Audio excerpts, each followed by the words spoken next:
Bom, para esse primeiro problema, ele pede para a gente criar dinamicamente e ler um vetor de n posições, onde n é fornecido pelo usuário, e depois a gente pedir para o usuário um outro número inteiro e mostrar os múltiplos desses números que estão dentro do vetor que o usuário forneceu. Então, para começar o programa aqui, a primeira coisa que eu fiz foi pedir para o usuário quantos números devem ser alocados nesse vetor. Então, a gente tem aqui um scanf e ele vai armazenar numa variável quantidade num, que vai ser o que a gente vai colocar na função de alocação dinâmica. Após ele ter coletado esse valor, a gente tem aqui a variável, né, vetor, e aí a gente usa a função malloc para fazer a alocação dinâmica, usando a variável que é referente ao número de índices do vetor que o usuário forneceu anteriormente. Essa variável aqui, se ela conseguir fazer a criação desse vetor, a gente progride com o programa. Caso ele não consiga, ou seja, o usuário forneceu algum número muito grande e a gente não tem memória suficiente para isso, ele entra no caso do else aqui e ele printa para o usuário dizendo que não há memória suficiente, dando um exit para finalizar o programa. Mas assumindo que o usuário ele colocou um valor válido, iniciando o programa a gente pede para o usuário fazer o preenchimento desse vetor. Então, aqui eu tenho um for, ele vai percorrer todos os índices do vetor de acordo com o número que o usuário forneceu. Ele vai impedindo para cada posição, o usuário dá um valor referente àquela posição e vai escaneando e armazenando no devido índice do vetor. Após isso, o vetor ele vai estar completo e ele pede para o usuário inserir o valor para buscar os múltiplos dessa vez. Então, vai ser o valor que vai ser comparado com todos os outros do vetor para verificar quantos múltiplos desse valor tem.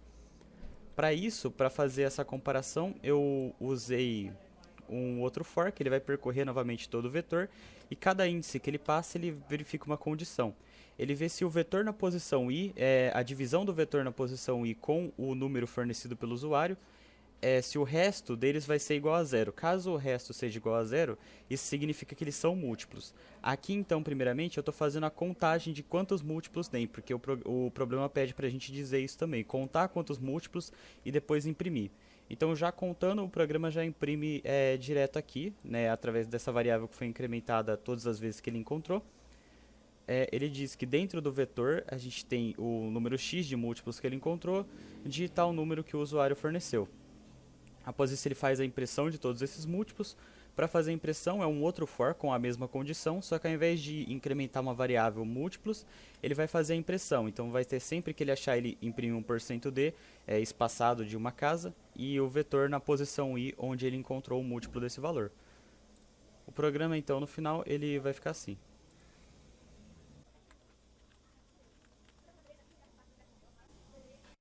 Bom, para o problema 2, ele pede para a gente escrever um programa que ele vai ler 6 números do usuário, que foram os 6 números gerados pela loteria, e depois os 6 números que foram os do bilhete do usuário. O programa, então, ele vai comparar e verificar quantos desses números o jogador acertou. Depois que ele tiver o valor de números, a gente deve alocar espaço para um vetor que vai armazenar somente os números corretos, e depois de armazenar os corretos, ele deve exibir qual foram os sorteados pela loteria e qual foram os corretos. Então, para iniciar, a gente já vai precisar de duas alocações dinâmicas de memória. Uma referente à loteria, que são os 6 valores do bilhete, um vetor de 6 valores, que são os que foram gerados no sorteio da loteria. E o bilhete, que é o que o usuário definiu. Os dois a gente vai pedir para o usuário. Ele verifica primeiro a integridade desses vetores, se o vetor ele foi criado, né, se ambos foram criados, ele dá procedimento no programa. Caso não sejam, ele já diz aqui que não há memória suficiente e o programa é terminado. Mas assumindo que tudo ocorreu corretamente, a primeira coisa que a gente faz é pedir para o usuário inserir todos os números sorteados na loteria. Então ele vai inserindo todos os 6 números da loteria. Após isso, a gente faz a mesma coisa com o bilhete, ele vai inserir número por número para o bilhete.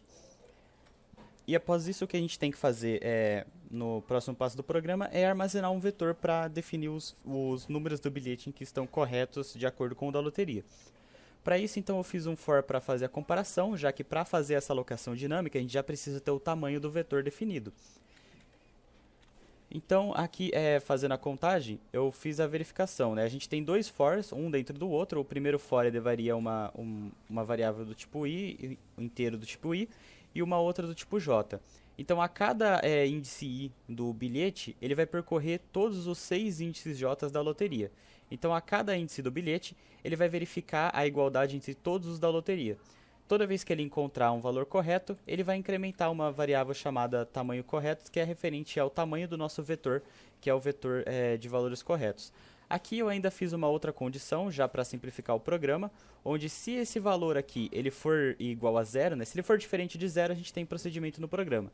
Se ele for igual a zero, ou seja, não tem nenhum valor correto, ele já dá uma mensagem para o usuário dizendo que não há números corretos no bilhete dele, para a gente não ter que imprimir para o usuário um vetor vazio.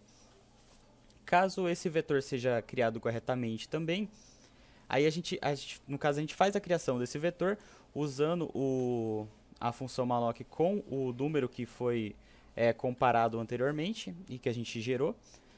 Né? Se esse vetor ele conseguir ser criado, a gente dá procedimento no programa. Caso não, ele novamente diz que não há memória o suficiente.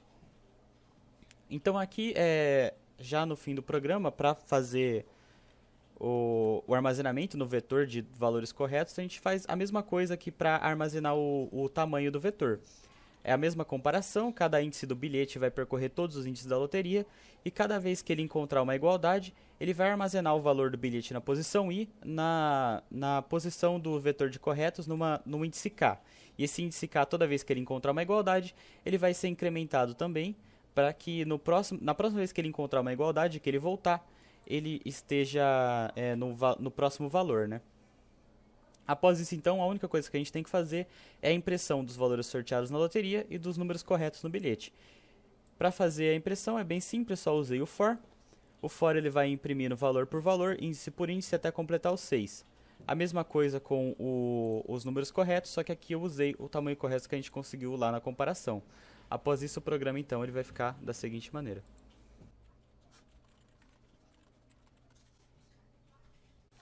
Bom, para esse terceiro exercício, o problema ele pede para a gente realizar uma struct, onde deve ser armazenados dados de um certo número de alunos. Esses dados devem ser a matrícula do aluno, o sobrenome dele e o ano de nascimento dele. A gente tem que perguntar para o usuário qual o total de alunos que vão ser armazenados. E após isso a gente vai alocar dinamicamente todos os espaços dessa struct em um vetor de structs, né? Que vão servir para armazenar todos os dados de todos os alunos. Após isso, a gente tem que fazer com que o usuário consiga preencher todos esses dados, mostrar para ele todos os dados e depois disso liberar a memória que foi alocada. Bom, para início então eu defini já a struct, que é uma struct chamada dados alunos. Nessa struct eu defini a matrícula como sendo inteiro, o sobrenome do aluno é uma string, né, no tipo char, e o nascimento também é um valor inteiro. Bom, como primeiramente a gente precisa saber, para poder fazer a alocação dinâmica, quantos alunos serão armazenados, eu inicialmente fiz essa pergunta para o usuário. Ele pergunta aqui qual a quantidade de alunos que serão armazenados e eu armazeno nessa variável qtd a alunos, né? Aqui então eu fiz a alocação dinâmica da struct. Para isso eu usei a função malloc, só que ao invés de ser um int nas duas posições, eu usei como o tipo da variável que a gente vai precisar, a nossa struct que foi criada lá em cima. Então ao invés de ser um inteiro e o inteiro é o ponteiro do inteiro, o tipo dessa variável é a struct dados alunos. Assim ele pega o tamanho necessário para todas essas informações em relação a todas as quantidades de aluno que a gente definiu aqui na posição da função malloc. Se essa alocação dinâmica conseguir ser realizada, a gente progride com o programa. Caso não, ele diz que não tem memória suficiente. Bom, iniciando dentro do programa, o que a gente precisa fazer agora é permitir que o usuário entre com esses dados de todos os alunos. Então aqui a gente tem um for, que ele vai se estender até a quantidade fornecida pelo usuário, e cada vez que o índice percorre, ele vai pedindo todos os dados de cada aluno. Então ele pede a matrícula. A gente tem um getChar para não percorrer o lixo depois do scanf e trazer por fgets. Depois ele usa o fgets para pedir o sobrenome. E por último, o outro scanf para ler o ano de nascimento do aluno como inteiro. Após isso, então, a gente vai fazer a impressão de todos esses dados. E para impressão a gente usa um for da mesma maneira que anteriormente, né? Ele vai percorrer todos esses vetores até o valor da quantidade de alunos que foi fornecida pelo usuário lá no começo do programa. Então a cada printf a gente tem aqui o devido endereço na struct, que é o alunos no índice I, ele vai ir percorrendo esse índice e vai fazendo a impressão. O número da matrícula ele imprime como um inteiro, o sobrenome do aluno ele vai imprimir com uma string, e para isso eu usei a função strtoc para tirar o /n que fica no final e deixar bem mais tabelado. E o ano de nascimento ele imprime como um valor inteiro novamente. Após isso ele ainda pede para a gente liberar a memória que foi alocada, então para isso tem aqui no final a função free que vai liberar a memória alocada pelo vetor alunos. Dessa forma o programa ficou assim.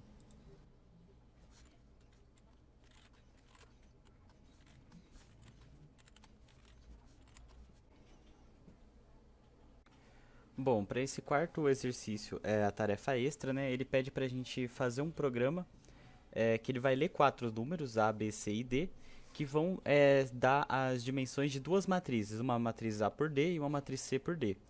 Ele tem que criar e ler os valores de cada matriz, dadas as dimensões dela, né, a gente armazena elas dinamicamente. Depois a gente vai criar e construir uma matriz que vai ser o produto dessas duas matrizes. Após isso a gente tem que imprimir todas as matrizes, tanto as duas iniciais quanto o produto delas, se esse produto existir. Então, para início aqui o que a gente precisava era coletar as informações referentes aos números de linhas das matrizes. Então primeiro eu fiz para a matriz 1, eu pedi, né, a gente tem primeiramente aqui todas as matrizes tudo definido e as matrizes com ponteiros duplos, que são a forma que a gente precisa utilizar para alocar elas dinamicamente. Eu pedi primeiro as dimensões dessa matriz 1, e aí o número de linhas eu aloquei na variável A e o número de colunas na variável B. Após isso eu já pedi para ele inserir os valores para a matriz 1 de acordo com o que ele colocou. Para isso eu tenho que criar a alocação dinâmica dessa matriz. Para iniciar a gente cria a alocação dinâmica das linhas, referente às linhas. Então a gente tem aqui o número de linhas na função malloc, onde a gente usa o ponteiro duplo, né, e como o tamanho. E porque aqui dentro a gente vai alocar não só a matriz de linhas, mas em cada matriz de linhas a gente vai ter que alocar também em cada vetor referente às linhas a gente vai ter que alocar outro vetor que é referente às colunas. Então após fazer essa alocação de ponteiro duplo aqui, a gente parte para um for, que ele vai variar todas as linhas, que ele vai variar entre todas as linhas. A cada linha que ele pegar, ele vai criar, né, uma outra matriz, um outro vetor, que é o vetor de matriz 1, matriz na posição I, que já foi dada aqui anteriormente. E esse vetor ele vai ser referente às colunas, né? Ele já tem aqui como variável o valor B que foi inserido pelo usuário. Então a gente vai ter, primeiro a gente vai criar um determinado valor de linhas, e depois que a gente tiver esse valor de linhas definido, a gente vai como se estivesse, né, puxando de cada linha um vetor referente à coluna. Aqui então a gente vai ter, após isso, a gente tem um outro for que vai variar todas essas colunas para que o usuário possa colocar, né? Primeiro ele varia na posição J, depois que o J termina ele varia o I uma vez, varia o J de novo, e por assim ele vai indo até percorrer toda a matriz que foi definida aqui, alocada dinamicamente. E aí ele vai pedindo para o usuário posição por posição para ele definir a matriz nas posições I e J. Aí a gente faz a mesma coisa para a matriz 2, pede para ele inserir o número de linhas e colunas, as linhas são armazenadas na variável C e as colunas na variável D, e depois insere os valores para a matriz 2, da mesma forma, ponteiro duplo, varia as linhas, depois um vetor de ponteiro, uma alocação dinâmica padrão de ponteiro normal, varia todas as colunas, e pede para ele colocar, né, a gente escaneia e pede para ele colocar posição por posição dessa matriz, cada valor. A gente tem uma condição para a matriz ter um produto, né, o produto da matriz ele só vai existir se o número de colunas da matriz A, da matriz 1 no caso, né, for igual ao número de linhas da matriz 2. Então, ela só vai ser possível fazer essa multiplicação de matrizes caso o valor B que o usuário determinou seja exatamente o mesmo que o valor C. Então, para isso eu coloquei essa condição. Caso ela seja falsa, ou seja, ele colocou matrizes que não são válidas para fazer um produto, a gente já dá a mensagem para o usuário de que não é possível multiplicar essas matrizes, e a gente já finaliza o programa pela função exit. Entrando aqui dentro, né, supondo que ele colocou os valores corretos, matrizes com valores de colunas e linhas iguais, né, a gente então parte para o programa. Para isso a gente tem que agora criar a matriz que vai ser a nossa matriz produto. A gente inicialmente cria ela da mesma forma, né, usando os ponteiros duplos. Dessa vez a matriz, o tamanho dela, ele é definido pelas outras, pelos valores que eles têm a liberdade de serem quaisquer uns, né? Eles podem ser diferentes. Então vai ser uma matriz, se a gente multiplica uma matriz A por B com uma matriz C por D, o valor da matriz de produto final vai ser uma matriz A por D. Então aqui a gente tem isso, as linhas são o valor A que ele iniciou lá e as colunas são o valor D que ele deu também. Aqui para fazer o produto dessas matrizes, eu inicio cada valor dessa matriz P, matriz produto, em 0 para que não tenha nenhum lixo ou que ela comece com um valor extremamente alto. Eu quero que ela já inicie em 0 porque a gente vai ter que somar essas matrizes, a multiplicação ela também depende da soma. Então aí aqui a gente tem um for, que ele varia uma outra variável k, que é referente ao valor c. Esse valor c aqui não importa, é o valor que não importa se é b ou se é c, né? Porque o que importa é o valor de colunas da primeira e de linhas da segunda, que ele deve ser igual, que é o tanto que ele tem que percorrer por linha para fazer esse produto. A cada vez que ele passa por uma dessas linhas, ele vai fazer a multiplicação dessas matrizes na posição I e J, juntando com a K, né? E ele vai somando. Cada vez que ele multiplica, ele soma depois com a próxima. Então é isso que essa auxiliar aqui está fazendo. Ela é uma auxiliar que ela vai ir somando. Cada vez que o K percorre, ele vai percorrer inteiro. Para dar um valor para a matriz P, um único valor, a gente percorre toda essa linha e a gente vai fazendo a multiplicação desses dois valores e somando. Multiplica, soma, multiplica e soma. Após isso, a gente vai ter o aux final, que é referente ao valor final da nossa... ao valor final desse único elemento da matriz. E aí esse único elemento a gente armazena na posição I e J da matriz produto, matriz P. E a gente reseta de novo a variável auxiliar para que possa rodar o programa novamente e fazer. Após isso, então, é a parte mais simples, que a gente tem que imprimir as matrizes. Para imprimir as matrizes, o que eu fiz foi fazer dois fors, um referente ao I e outro ao J, com cada linha e coluna já definida dentro dos fors. E aí eu coloquei uma condição, né? Se uma segunda variável auxiliar, onde caso ela chegue ao valor de A, eu dei um printf, só para que eu consiga tabelar a matriz do jeito que ela... estruturalmente como ela deve se parecer, né? Uma matriz 3x3, ela ficaria 3 valores, com 3 valores de coluna e 3 valores de linha. E aí a gente reseta ela para continuar. Isso daqui é só puramente estético, para não ter que imprimir no cada valor conforme, como se fosse um texto. E aí após isso ele faz, toda vez que ele pegar uma posição, ele imprime já o %d, né? O valor inteiro da nossa matriz na posição I e J que está sendo percorrida, né? Cada vez que chega em um I, o J percorre todas as vezes, depois passa para outro I, percorre todos os J's e ele vai fazendo essa impressão. E incrementando a nossa variável auxiliar, né? Cada vez que ele incrementa aqui, ele vai chegando mais perto do final da linha. A hora que chega do final da linha, ele pula a linha para poder fazer a segunda coluna da matriz. Aí a mesma coisa para a matriz 2, a gente faz a mesma impressão para ela. E por final, para a matriz produto. Então a gente tem o programa finalizado que fica da seguinte forma.